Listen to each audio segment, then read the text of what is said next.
Bismillahirrahmanirrahim. Aziz hemşehrilerim, kıymetli Antalyalılar. İnsanlık için selamet, huzur ve merhamet ayı olan Ramazan ayının sonuna gelmiş bulunuyoruz. Rabbimiz bizleri Kadir Gecesi'ne ulaştırdı.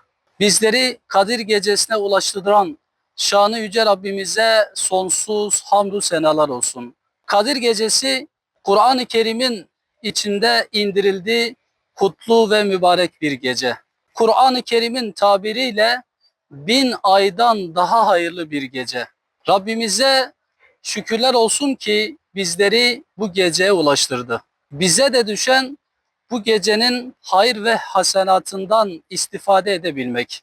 Malum İslam coğrafyamız sıkıntılar içerisinde.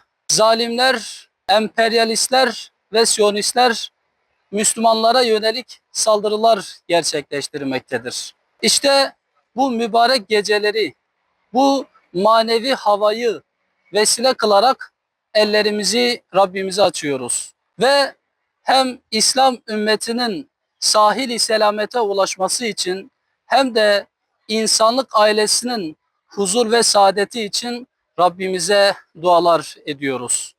Bu duygu ve düşüncelerle Kadir Gecesi'nin ümmeti Muhammed'e başta olmak üzere tüm insanlık ailesine huzur, selamet getirmesini diliyorum.